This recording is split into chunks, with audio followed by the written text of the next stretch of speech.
Hello everybody. If you're watching this, you can see that Dad and I are with our Christmas trees in our Christmas outfits. If you're listening, Yes. you'll just have to imagine. Okay. Well, Everyone, today we are, well, I'll let Dad do the introductions for today. yes. Yes. Today I'm talking to Thijs Van Leer. And although I've known the music of Focus for a very long time, I only met Thijs a few years ago. And he was such a lovely guy, such a clever, amazing musician. And I met him at Trading Boundaries, where I met him and Focus and him on his own, and had lots of wonderful chats with him. So I thought when we started doing this, it would be brilliant to bring him along. He's, how to describe him as a musician? Typically, he sings and plays the flute and keyboards, but he does other things as well. But he is an inveterate performer. I've heard stories about him when we were on the cruise ships, for example. He says in the talk that if he sees a piano with nobody sitting at it, he can't resist. He goes and sits and plays. But he would also wander around the places the cruise ships stopped, walk ashore, go into a coffee bar, and within minutes, he'd be jamming with local people without even knowing there was musicians there. It just seemed to be, he was like the Pied Piper, a very wonderful, friendly, incredibly talented Pied Piper. You've never met him, have you, Freya? No, but I remember that I think for some reason I was at university. For some reason I couldn't make it to a Focus gig at Trading Boundaries, and everyone was saying I had to come because I used to play the flute, and I should stay. And I just thought, no, that will be too demoralising, because I could only play Air Irlandais and nothing else. But it might have been fantastically inspiring. yes, Because I know. I couldn't make it. It wasn't that I didn't come for fear of being demoralised. I couldn't make it, but I would have loved to have seen. And obviously I've heard him play and yodel, which is absolutely amazing. And actually, interestingly, I don't know, for me, yodeling and flute playing, there's that same sort of, it's that melodic trilling, I don't know, there's something about it. But like you talking about him just turning up in places, that's always how I imagined I'd love to play the flute. It's just like going to some folk night in a pub and jamming with people. Well, if you go to a folk night in a pub, everyone's geared up for it. I mean, Thijs walked into a coffee bar, I don't know, I can't remember where it was. It might have been Mexico or one of the places we stopped, and just walked in, not to a music venue, but to a coffee bar. Yeah, you couldn't do that in England though. People would just think you're bonkers. I'm not at all sure Thijs couldn't do it anywhere. I hope that's true, because I do think there's something very stuck in the mud about English people. Not the Celts, which is what it's so good.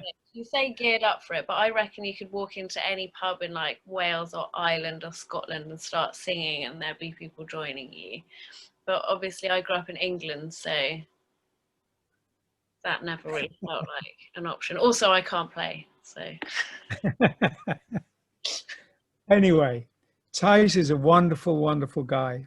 And I hope we meet him and see him playing again this year, because everything was cancelled last year.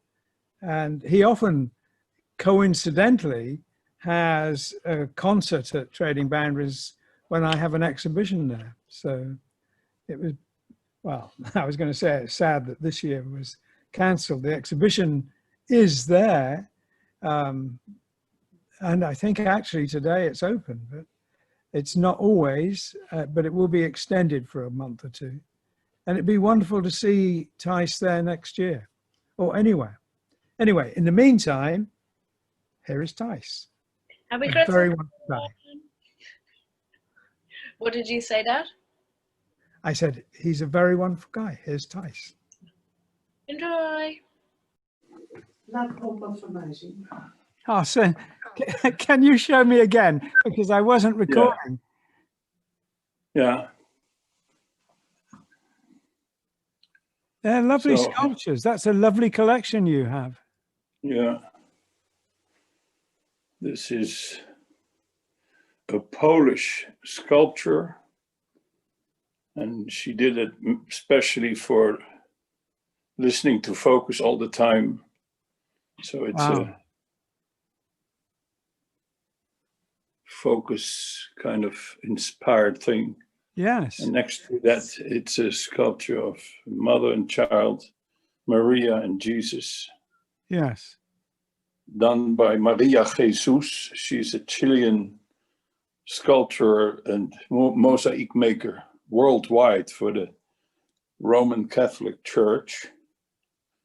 And next to that is a statue of Inayat Khan, who is the founder of the Sufi movement, Right. and it's made by Charlotte van Palland, a Dutch sculptor. And this very small one, I don't know if you get it. Yes. This one, that is me. Yes. Yes. Wow. Okay. It's really amazingly good. Yeah. And so I show you now some work of Annelies. She made this one, this one, this one, I love them. this one, and this one. And they all hang in a row. Like, Yes. so there's more work of hers here.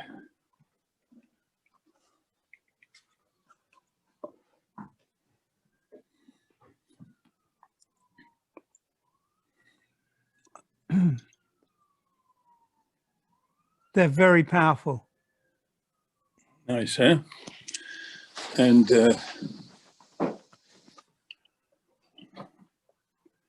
one is here. And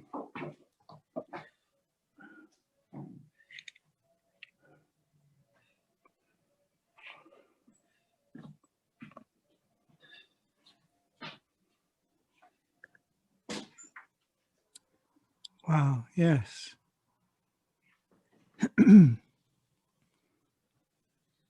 Your home is full of art. yes. And what else can I tell you? Yeah, this is my piano.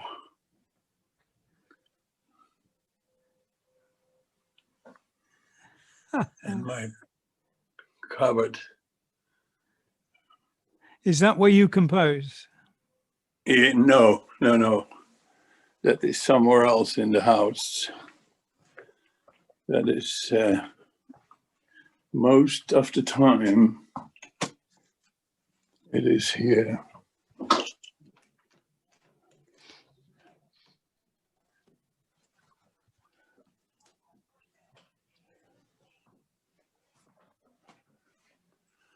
This is the place where I compose. Right. And many more paintings. Yeah, I have a painting by a friend of mine. His name is Jan. That's this one. It's amazing. Yeah, that's lovely. Under that is a statue of Johann Sebastian Bach. Oh, yes. Who's he? Yeah. And Oh, I've lost you, Thijs. Yeah. I don't know what's happening. You might be a long way from your router. Oh, there we go. You're back. Yeah. That is something that I painted when I was 14. That is You the one. painted? Wow. Yeah, yeah. It's that one. And that one is like an icon Yes. made by Maria Jesus again, Right. the Roman Catholic painter. And those two are again Anneliese's. Those two. So, and this is my keyboard. It's like a keyboard and headphone. So that is in a very short flight about what I can show you. And this is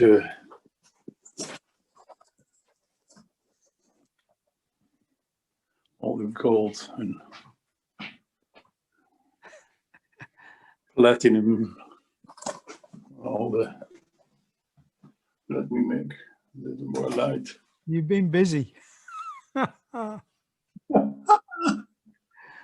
Yeah. So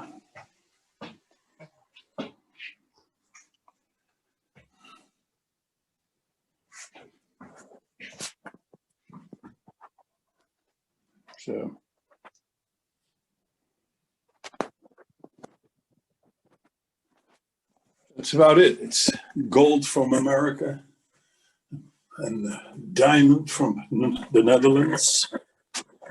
So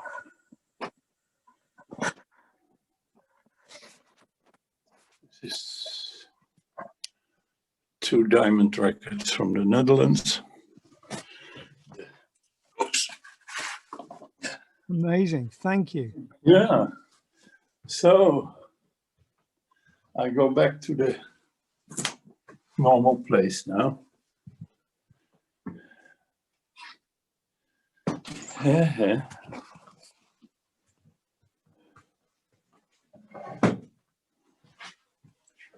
So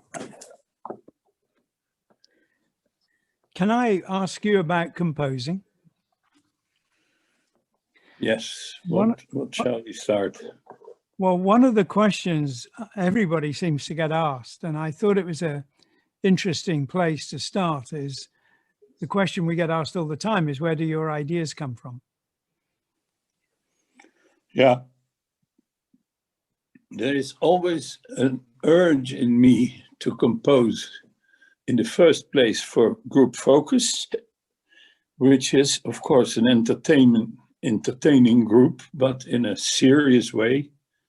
I think there's so much entertainment nowadays in business, in the music business, that there should be also enough room for some bands that make a kind of a serious kind of art, serious music. And I consider Focus as one of those bands to try and be as serious and deep and philosophic as possible. So even we use a lot of humor also within the music, inside the music. Yes. We are first of all a group that tries to make a serious kind of, an earnest kind of music. A lot of musicians, incredibly good musicians, don't write music, but for some reason, I assume you do. What is your question? Sorry. My question is, do you actually write music as well as compose and perform? Do you write it down? Sometimes and sometimes not. Okay. Sometimes I put it on a sequencer and then I go to the studio, to the demo studio of Geert. And then what Geert makes together with me, we send to the other members of the group for Right. first listening and for some critic if they have. Or they might like it and study it as good as they can. So it's a collaborative effort, but I'll come back to that first question. When you have an idea for a piece of music, does it just arrive fully formed, or do you have to build it up, or how does it work? Yeah, sometimes I have to really work my ass off. Sorry to say the word, but to really blood, sweat, and tears to form some maybe 2 bars or 4 bars. And sometimes it comes as a stream immediately out of heaven, I think. But most of the time it's lots of sweat. Yeah. Are you working hard to polish an idea, or are you working hard to actually have the idea? No, I'm not working hard to have the idea because I'm still waiting and having enough faith all the time. Yes. That it comes from somewhere. Yes. And it still does. I'm 72 years old now, and it still keeps on coming, which is a wonder. Thank God. Is, yes. A divine thing, I think. Yeah. I've talked to artists and musicians and scientists and writers, and that seems to be the common experience, that the ideas just arrive. All the work comes in polishing and fixing, but they come very often fully formed. Right. True. I talk about this because it fascinates me. A musician called Ramses first interested me in it because I'd been asked, where do your ideas come from? And I thought it was unanswerable. But he was being interviewed by a journalist when we were talking about doing an album cover. And the journalist asked that question. He said, where do your ideas come from? And he said, well, when I'm sitting still like this, they come from over here. And right shoulder. We all laughed. And I thought, that's how it is. That's how it is. That's how the ideas come. When you're still, open, they come. Yeah, true. Have faith in something maybe more eternal and more big than the self. Yes. I was talking to some students and I said, you have to make space for your subconscious to work, but it shouldn't be called the subconscious. It should be called the superconscious. That's correct, quite correct. Yeah, beautiful. Yeah. This is me as an outsider, knowing you for a few years, but not for a terribly long time. But I do see you in my mind as permanently ready to play music. Which is not extraordinarily exceptional, but yeah, when I'm with people and there is a piano or a grand piano there with no player, then I might be playing within 1/2 a minute. And they play some of the latest material or some old focus stuff, or, there's always kind of fun because people recognize some tunes, but also I'm trying to show some brand new material, which is unknown at all, Yes. Well, yeah. I remember stories about you on the cruise that you would go ashore into a cafe, and before you had time to order a cup of coffee, you were having an impromptu jam with musicians who probably didn't even know they were. Yeah. You know what I mean? It was just, Yeah, that was great. your reputation is that you do that. Yeah, maybe it was a bit over at that cruise, during that cruise, but yeah, as from the moment on that I knew there was a piano without a piano player, then I had to be the piano player. But Yeah. also the flute, because you take that with you when you go off the boat, don't you? Yeah, right. Right. Yeah. By the way, I think that it is the most magical of magical flutes. Thank you. No, it's amazing. It's amazing. Beautiful. Thank you. And I would have thought when I was a child, I heard rock and roll when I was 12, because I'm older than you. And I would never have imagined a violin or a flute in rock and roll. And yet it works so perfectly. Yeah. Not many bands using it, but you know, a few do. If you do, yeah. Jethro Tull was, I think, a little earlier than Focus, but not so many others.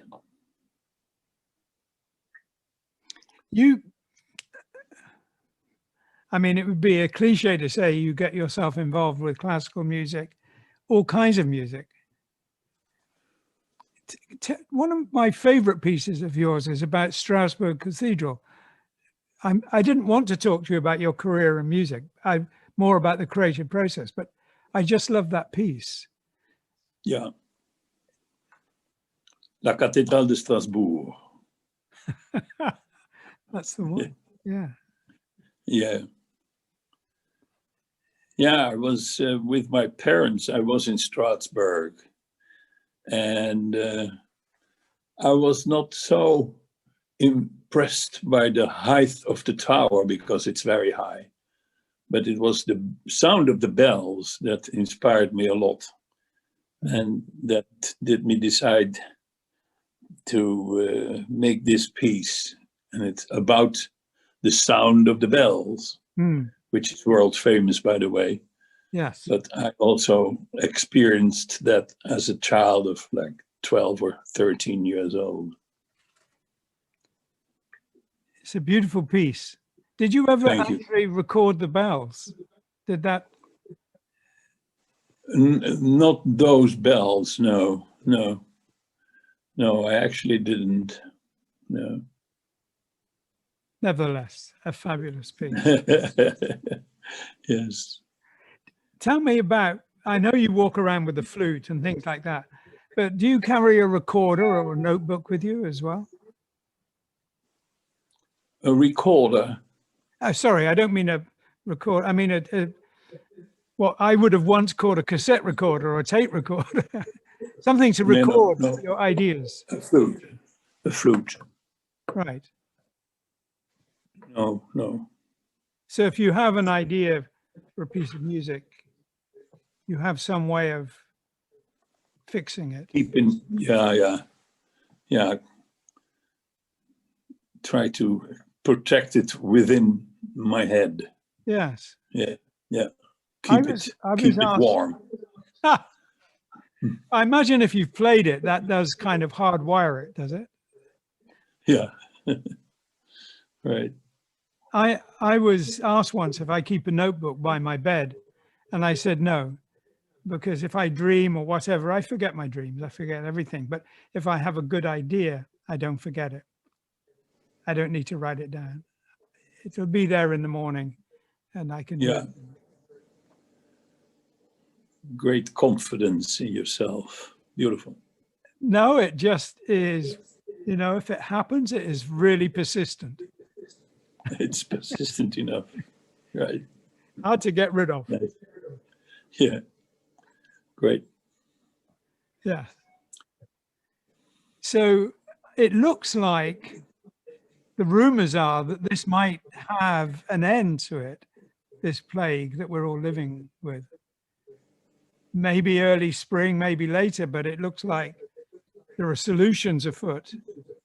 So it's quite exciting to be back in company again, I guess, and performing. Oh yeah. I'm looking forward to it too much. Yeah. I'm split on that. Part of me is very excited about it, and part of me is really enjoying the quiet still. Even though it's been going a while, I still love it. Yeah. Same here. Good. Yeah.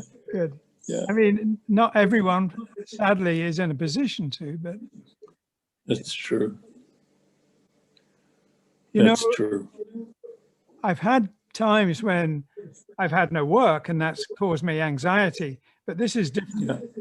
And there's nothing I can do about it. So I don't have to rush around in my head trying to get work. I can just, okay, it's not, I can do what I want now. And that was profoundly freeing. I loved that. Yeah. Yeah, that's a fantastic position. Beautiful. Yeah. Beautiful. So we should be talking at some point soon about your Rio recording. Oh, not now though. Sorry. No, yeah, we just are finished with 2 albums, you know, which you made a beautiful, beautiful cover design for, which is a live concert in Rio de Janeiro, plus an album with all the 12 pieces called Focus 1, 2, 3, 4, 5, 6, 7, 8, 9, 10, 11, 12. And so that's going to come out in like a few months, in February. All right. 2021. Yeah. Brilliant. Called Focus 50. Yes. Amazing. It is amazing, isn't it? It's incredible. It is. Yeah. Yeah. It was, people are talking now as if 1971 was a magical year for music. And you were formed just 1 year by then, weren't you? You were formed in 1970. Yeah. Beginning 70, we started. Yeah. And it was very inspiring, and everybody composed their own music. So there were many composers, many more than in the bands of today where they cover a lot. Then it was very normal that you composed your own stuff. Yes. And we were one of them.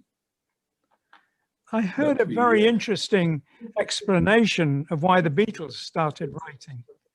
They said that when they were touring, there were 3 or 4 bands on the road with them, and they'd practice and practice particular songs, but they'd find that as heading the bill, they came last. And the other bands had played the pieces they'd been practicing.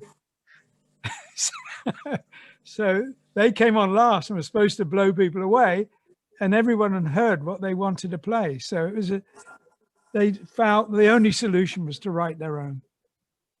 Right. Yeah. Which kind of makes sense, but you're saying we're kind of back in that position there. Mind you, the choice of what to cover is huge compared to back in that time. Sorry, can you repeat that? Sorry. I was saying that the choice of what a band might cover is vast, as big as the universe. Yeah. Back then, there was a much smaller choice. That's true. Especially if it was topical. Yeah.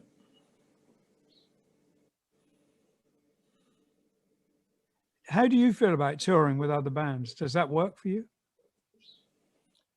Sometimes it does, sometimes it does not. We were touring with bands that were kind of supporting act for us. And sometimes that really works, and sometimes it did not work at all. Right. We did a small tour with Hawkwind. Maybe you don't heard that name. Oh, yeah. and we were not treated like normal stars. We were really the support act, and also we got treated like that, and that didn't feel good. We didn't get the real attention that we needed. So I don't consider that as a very glorious tour. And that was England in halls of 1,500 to 3,000 or 4,000, which is kind of big. Not the biggest, but like a middle thing. But I didn't like that at all. No. And I have that as a not bad experience, but as an experience that I would not like to copy again. No. But we have played with a lot of other people that made a lot of impression on me. Yes. We played in America, for instance, once with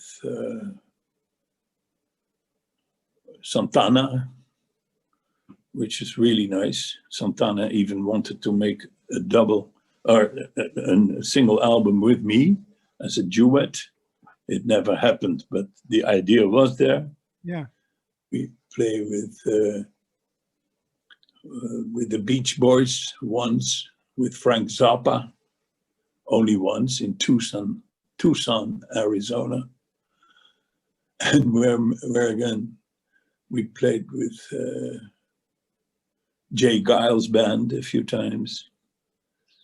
We played with Chick Corea and Return to Forever, and they were supporting act for us, imagine.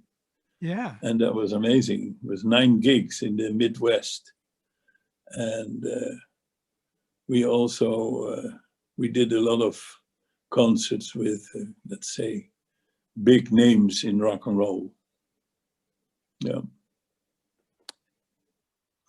I like Hawkwind, but if I was Hawkwind, my worry would be you would blow them off the stage. Yeah, but they were so extremely loud, and they also took all the time in the rehearsal moments that there was no time for us to make a proper rehearsal anymore. Right. So that kind of thing, you know, we were really number 2, we were second rate. And that didn't feel fine. No. Not good manners. Yeah, I cannot say. I don't know what it was. They had a giveaway for all the details, and they took the giveaway. So.